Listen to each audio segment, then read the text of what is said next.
पर बहुत तेज गुस्सा आ जाता है। वो कहता है, भाभी आपने ये ठीक नहीं किया। एक बार भी आपने नहीं सोचा कि मैं किस हाल में जी रहा हूँ। जब से रूहानी यहाँ से गई है तब से मैं पूरी तरह से टूट गया हूँ। मुझे लगने लगा था कि शायद मेरी किस्मत में प्यार ही नहीं है। वो भाभी पर थोड़ा गुस्सा होता है, लेकिन सबसे ज्यादा गुस्सा उसे अपने पापा यानी नागेश्वर जी पर आता है। गुस्से में अब गुरु अपने पापा का नाम लेकर चिल्लाता हुआ नजर आता है। उसकी आवाज सुनकर घर के सब लोग वहाँ इकट्ठा हो जाते हैं। नागेश्वर जी काफी हैरान हो जाते हैं कि गुरु ने पहली बार उन्हें इतनी तेज आवाज में और इस लहजे में बुलाया है। गुस्से में गुरु के पापा कहते हैं, क्या हुआ, तुम क्यों इतने जोर से मुझे बुला रहे हो? तब थोड़ी कड़वी और कड़क आवाज में गुरु पूछता है, आप सच सच बताइएगा, ये जो लेटर है इसे रूहानी ने ही लिखा है या आपने किसी से जबरदस्ती लिखवाया है? यह सुनते ही सबके होश उड़ जाते हैं। तभी वहाँ खड़ी मामी जी कहती हैं, गुरु बाबू यह कैसा सवाल है? मैंने तो आपको उसी वक्त सबूत दिखा दिया था ना कि ये सब रूहानी का ही किया धरा है। ये आपके साथ नहीं रहना चाहती थी, ये सब बस एक नाटक कर रही है। आप क्यों दोबारा ये सवाल पूछ रहे हैं? लेकिन गुरु गुस्से में कहता है, मामी जी जितना मैं पूछ रहा हूँ आप चुपचाप शांत रहिए, मैं इस वक्त पापा से बात कर रहा हूँ। वो बेहद गुस्से में होता है और जोर से चिल्लाते हुए कहता है, पापा अब आप सच्चाई बता दीजिए, मैं सब कुछ जान गया हूँ कि ये सब किसने किया है। अब नागेश्वर जी भी अपने पुराने गुंडे वाले अंदाज में आ जाते हैं और कहते हैं, हाँ ये सब मेरा ही कारनामा है, मैंने ही बड़ी बहू को कहकर वो लेटर बदलवाया था। अगर मैं ऐसा नहीं करता और तुम और ये लड़की एक हो जाते तो मेरे धंधे का क्या होता? तुम तो पहले से ही मेरे धंधे में कम मन लगा रहे हो, सिर्फ इस लड़की के आगे पीछे घूम रहे हो, और मैं कभी नहीं चाहूंगा कि एक लड़की की वजह से मेरा पूरा बिजनेस बर्बाद हो जाए। तुम मेरे बाहुबली हो और जब से ये लड़की आई है इसके प्यार में पड़कर तुम पूरी तरह से मजनू बन गए हो।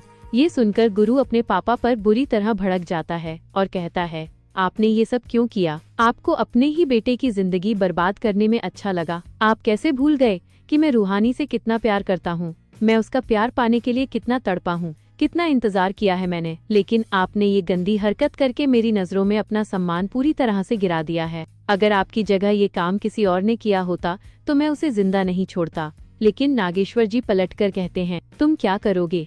तुम इस लड़की के प्यार में पूरी तरह से पागल हो चुके हो। तुमने क्या सोचा है कि ये लड़की तुमसे प्यार करेगी तो क्या तुम हमारा ये बिजनेस कर पाओगे? क्या तुम बाहुबली रह पाओगे? क्या किसी पर बंदूक तानकर तुम धमका पाओगे? क्योंकि ये लड़की कभी नहीं चाहेगी कि तुम बाहुबली बने रहो। ये तुम्हें अपने जैसा बनाना चाहती है, एक सीधा और शरीफ आदमी, और हमारी दुनिया में शरीफ लोगों के लिए कोई जगह नहीं होती। लेकिन गुरु करारा जवाब देते हुए कहता है, अरे आप हमको नहीं पहचानते क्या?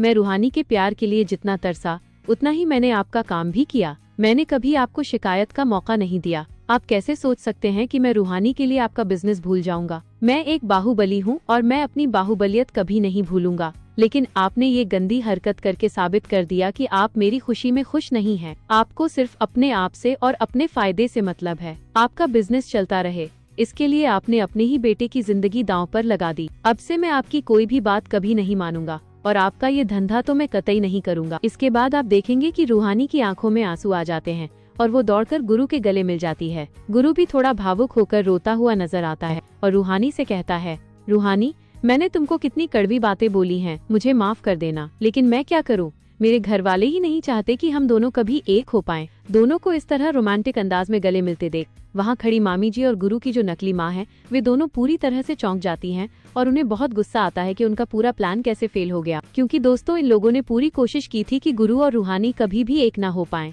अब वो नकली माँ थोड़ा गुरु के पास जाती है और सहानुभूति जताते हुए कहती है, बेटा तू अपने पापा को गलत समझ रहा है। उन्होंने ये सब क्यों किया तू नहीं जानता है। ये लड़की तेरे लायक नहीं थी, ये तुझे हम सबसे अलग करना चाहती थी, हमसे बहुत दूर लेकर जाना चाहती थी। तू क्या सिर्फ एक लड़की के लिए अपने पूरे परिवार से दूर हो जाएगा? तेरे पापा को उस वक्त जो ठीक लगा उन्होंने वही किया, लेकिन तू जो कह रहा है कि उनका धंधा नहीं संभालेगा, तो तू ही बता कि हम लोग कैसे खाएंगे और कैसे रहेंगे। वहाँ खड़ी दादी भी पूरी तरह से नागेश्वर जी के ही पक्ष में आ जाती हैं, क्योंकि नागेश्वर जी आखिरकार उनके ही बेटे हैं। वह गुरु को समझाते हुए कहेंगी, गुरु ये तू क्या कह रहा है? इस तरह से अगर तू अपने पापा का बिजनेस छोड़ देगा तो हमारा काम कैसे चलेगा? लेकिन थोड़ा कड़वी और सख्त आवाज में गुरु जवाब देता है, दादी आप भी मुझे नहीं पहचान पाई? इन्होंने एक बहुत बड़ा गुनाह किया है। इन्होंने जो मेरे साथ किया है उसके लिए मैं इन्हें कभी माफ नहीं करूंगा। अब नागेश्वर जी अंदर से बुरी तरह डर जाएंगे। वो अच्छी तरह जानते हैं